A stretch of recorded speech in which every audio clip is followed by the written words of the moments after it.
Hey, everybody out there in Facebook land, Gary Glass here once again. We're just finishing up the appendix now of the 12 Miracles of Life, and it is all about, and it's very short, it's about Father Divine. And if you know anything about Father Divine, or maybe you don't, or maybe you know something about Reverend Ike, kind of similar, although different time frames. So Father Divine.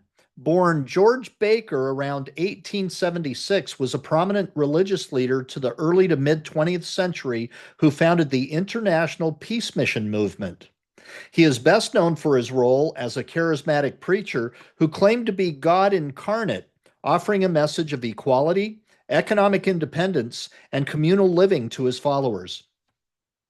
His influence extended beyond his religious teachings, as he played a significant role in the social and economic life of African Americans during the Great Depression and beyond. Father Divine's early life is somewhat shrouded in mystery, with few reliable records documenting his origins. He was born in Rockville, Maryland, and worked as a gardener and a butler in his early years. His religious journey began in the early 1900s when he became involved with a number of religious groups, including the Holiness Movement and various Pentecostal churches. So let me see, early 1900s. So he'd be about, at least 25, maybe 30. By the 1910s, he'd begun to attract followers through his charismatic preaching and claims of divinity, adopting the name Father Divine. In 1919, Father Divine settled in Sayville, Long Island, where he established a communal living arrangement for his followers known as the Peace Mission. This community emphasized racial integration, a radical concept at the time, and practiced communal sharing of resources. Father Divine preached a gospel of economic independence, urging his followers to rely on their own labor and to shun charity. His message was particularly appealing to African Americans who faced severe economic hardships and racial discrimination during this period. The 1930s marked a period of significant growth for Father Divine's movement. The Great Depression had devastated the American economy, leaving millions unemployed and destitute. Father Divine's Peace Mission offered an alternative to the prevailing social and economic order, providing food, shelter, and employment to those in need. He established a network of communal homes, businesses, and farms that were collectively owned and operated by his followers.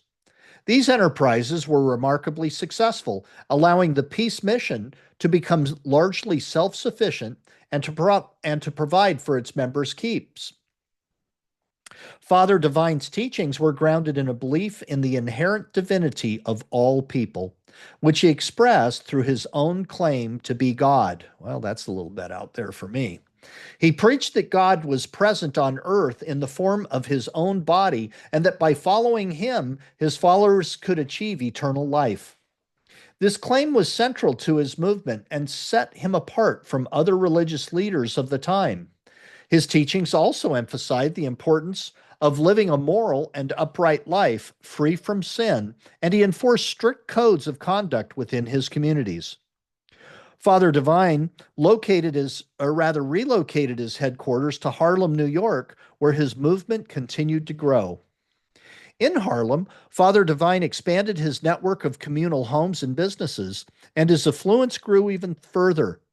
He opened quote unquote heavens, which were dining halls that served inexpensive meals to both followers and the needy. These heavens became a crucial resource for many during the Depression, providing food and a sense of community to thousands. Father Divine's emphasis on racial integration and economic self-sufficiency resonated with African Americans in Harlem, who were often excluded from mainstream economic opportunities. Father Divine's impact extended beyond his religious teachings. He was a vocal advocate for civil rights and social justice, and his movement played a role in the broader struggle for African American equality. He encouraged his followers to boycott businesses that practiced racial discrimination and to support African American owned businesses. His teachings on economic independence also influenced later movements, such as the Black Power movement of the 1960s, which emphasized self reliance and economic empowerment. Father Divine passed away in 1965, but his movement continued under the leadership of his second wife, known as Mother Divine.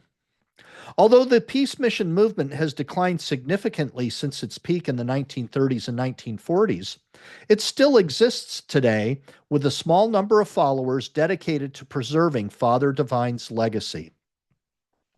Father Divine was a complex and influential figure whose impact on American religious and social life was profound. His teachings on racial equality, economic independence, and communal living offered a powerful alternative to the dominant social and economic structures of his time. While his claims of divinity were controversial, I'd agree with that, they were central to his appeal and to the sense of community he fostered among his followers. Father Divine's legacy continues to be felt in the ongoing struggle for social and economic justice in the United States. Very good.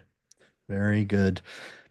An interesting set of ideas that kind of fall in line with the 12 miracles of life, although I'm not overly aligned with his belief that he was God.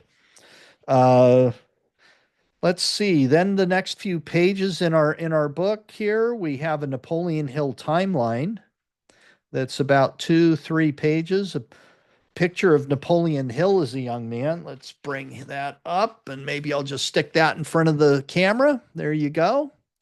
There's his image from long ago.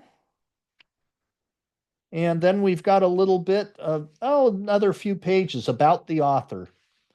You know what? Let's see here. Well, we're already at 7 minutes. You know what? We'll read this again tomorrow. So we'll do about the author tomorrow with a little bit more detailed information about Napoleon Hill. So until then, we'll see you. We'll see you later. God bless you. God bless me. God bless us, everyone. Until tomorrow, my friends. Be well.